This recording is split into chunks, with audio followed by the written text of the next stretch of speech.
Bonjour à toutes et à tous, nous sommes le jeudi 11 juillet, bienvenue dans votre bulletin d'information de la mi-journée. Nous partons à la rencontre de Tiwi, c'est un chien d'assistance judiciaire qui va travailler dans les tribunaux de La Roche-sur-Yon et des Sables-d'Olonne. Sa mission, accompagner les victimes mineures lors des auditions et des audiences, afin de créer une présence rassurante qui doit aider à libérer la parole. En France, il n'y a que 19 chiens d'assistance judiciaire, ils sont formés par l'association Andy Chien, une formation prise en charge par le ministère de la Justice. Alex Lanos, qui a pu rencontrer Tiwi, nous en dit plus. Calmer, rassurer et libérer la parole, c'est le rôle de Tiwi. Tiwi est un Golden Retriever de 2 ans. Elle vient de terminer une formation de 22 mois et est aujourd'hui officiellement reconnue comme chien d'assistance judiciaire. Elle va pouvoir assister des victimes mineures sur les lieux d'audition que sont la gendarmerie, le commissariat ou encore le tribunal. Le but, rassurer les victimes et les aider à parler. Ce qu'il faut voir, c'est que, mais ça moi je le vois quand j'entends les mineurs en tant que juge aux affaires familiales, les enfants ont peur de venir voir une figure d'autorité. La gendarmerie, la police, le juge, c'est normal. Et à partir du moment où un chien est là, donc d'une part ça détourne leur attention sur autre chose, et d'autre part ils vont se sentir mis en confiance. Donc ils vont parler plus facilement. Ils vont mettre peut-être plus à distance les difficultés qu'ils auraient eues s'ils étaient vraiment centrés sur la personne en face d'eux. Donc ils mettent de côté cette figure d'autorité, il y a le chien, et du coup ça devient plus facile. Calme et très doué dans ses interactions avec les êtres humains, l'arrivée de Tiwi sur le département est une vraie chance pour les victimes. Principalement, on est sur des dossiers d'agression sexuelle, de viol, de violence sur mineurs. C'est principalement ce type de fait. Ça pourrait être du harcèlement.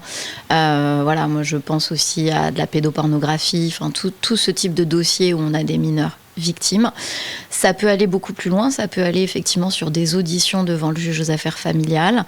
On a même pensé aussi, mais ça pourrait dans un second temps, aux majeurs sous protection, les mesures de tutelle, de curatelle, pour les rassurer lors des auditions devant le juge des tutelles.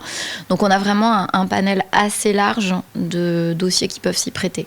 En France, le premier chien d'assistance judiciaire a été formé en 2019. En 2023, une convention a été signée entre le ministère de la Justice, l'association Andy Chien, la SPA et l'association France Victimes afin de généraliser la présence de chiens d'assistance judiciaire, idéalement dans tous les départements, d'ici 2025. Depuis 2019, 19 chiens ont été formés et plus de 200 victimes accompagnées. Et pendant que la plupart des Vendéens partent en vacances, c'est la rentrée pour les joueurs du Vendée Les Herbiers Football qui évoluent en National 2. Ils sont déjà en préparation de la prochaine saison et ont repris la direction de l'entraînement cette semaine. Une équipe qui n'est pas encore au complet car le mercato n'est pas fini. Il pourrait y avoir 2 recrues supplémentaires, c'est ce que confirme l'entraîneur Laurent David au micro de Quentin Gaborio. Non, effectivement, il n'est pas terminé. On cherche encore un défenseur central. J'espère que d'ici fin de semaine ou même peut-être quelques heures, ce sera fait. On verra. En tout cas, on espère ce soir. Et puis, en fonction aussi par rapport à l'aspect financier, il y aura peut-être un profil aussi offensif supplémentaire. Dans l'idéal, pour le nombre, ce serait bien. Mais là, on verra en fonction. Mais je pense que la façon dont on a bien géré les choses, ce sera fort possible.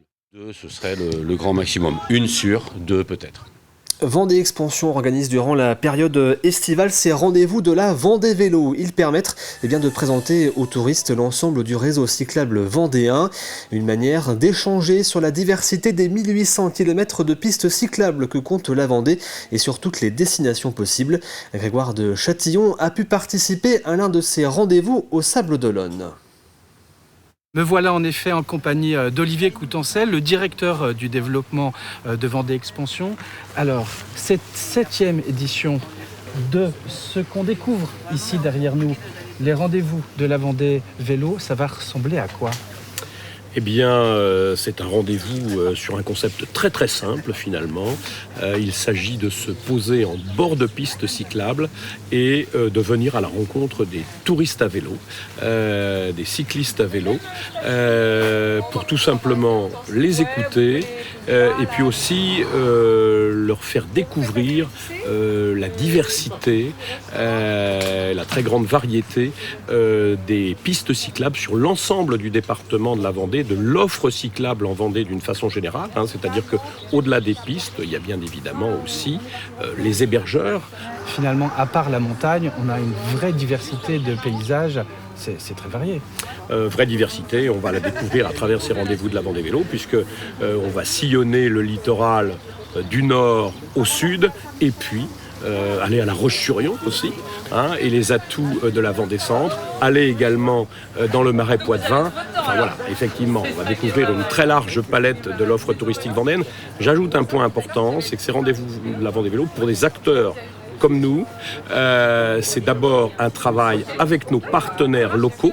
Ici, en l'occurrence, avec l'Office de tourisme des Sables-d'Olonne, rien ne se ferait sans ces acteurs locaux.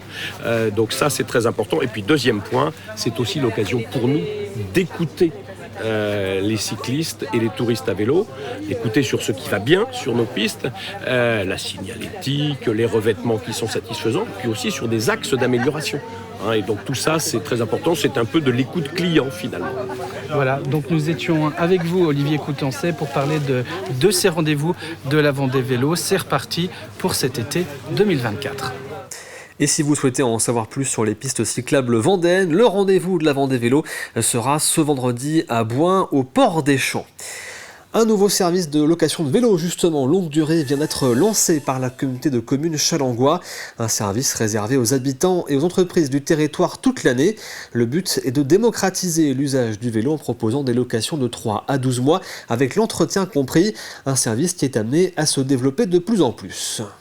Aujourd'hui, on a pré-réservé 50 bicyclettes, 50 vélos qui se répartissent entre des vélos musculaires traditionnels, entre des vélos à assistance électrique pour la plus grande partie, des vélos cargo en biporteur ou en triporteur, donc biporteur 2 roues, triporteur 3 roues, qui intéressent aussi des professionnels pour leurs usages de déplacement, et également un long tail. Donc un long tail, c'est un vélo allongé pour le transport, notamment avec des enfants.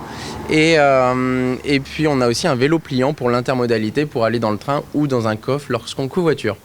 Et c'est la fin de cette édition et on se quitte avec quelques images de la commune de Sallertaine qui participe à l'émission Le village préféré des Français, diffusée ce soir à 21h10 sur France 3. On espère bien sûr une victoire du village vendéen connu pour ses artisans d'art. Très bonne journée devant TV Vendée.